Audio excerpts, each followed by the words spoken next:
Hi, I'm Patrick Risley, pastor and teaching elder here at First Presbyterian Church, Fort Lauderdale, and welcome to today's daily devotional that we call This One Thing, where we take a reading from the Daily Common Lectionary and we blow it up a little bit and extract one thing that we're to remember from the scripture.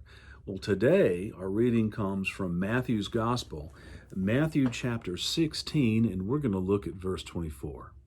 Jesus is speaking here.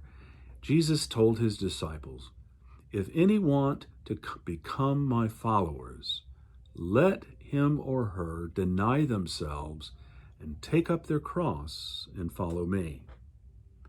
For those who want to save their life, they will lose it.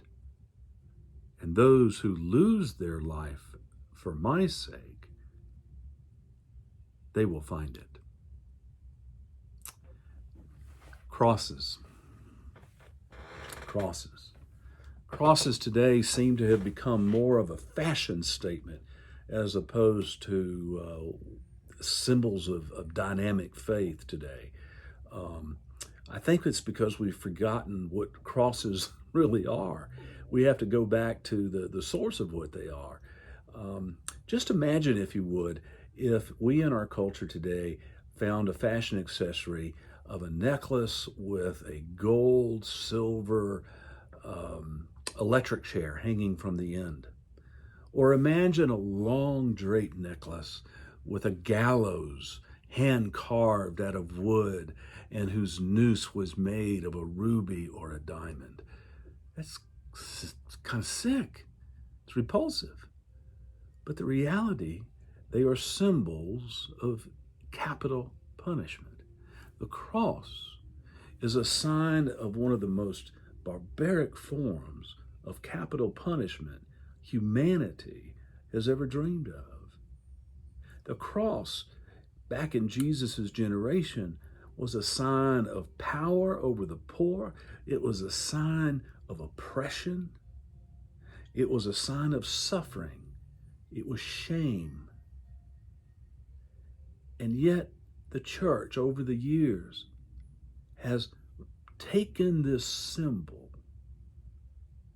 and has made it a symbol for hope of the new life in Jesus Christ. Now, Protestants have a certain kind of cross. It's usually just a cross that's empty. Jesus is not there. He's raised. He has risen. And we have an empty cross in the Protestant tradition to remind us that Jesus has resurrected from the grave and that he has ascended and sits on the right hand of God. Our Catholic brothers and sisters, our Orthodox brothers and sisters, they have a cross with Jesus still on it. And they call it the crucifix. And the crucifix shows the suffering Messiah, the suffering Jesus in pain, reminding us of the sacrifice it cost God to redeem you and me. Which one is best? An empty cross or the crucifix? Well, the reality is they're both necessary. You can't have a glorified Christ off the cross and risen from the grave unless you have the suffering Christ nailed to the tree. One goes with the other. So this one thing today, friends, is which cross do you carry? Which cross do you carry? Do you like to carry around the empty, glorified Latin cross? Jesus is empty, or Jesus is risen from the tomb is empty, and he's off the cross. Or do you carry the suffering Christ? We have to carry both. Remember, friends, Jesus has made this wonderful, mystical promise that if you and I deny ourselves, pick up the cross, and follow him,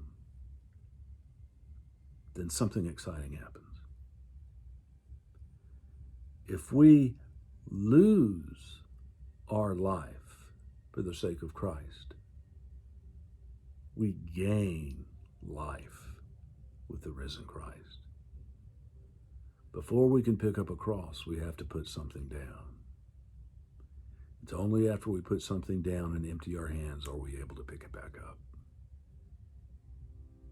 Remember this one thing, my friends.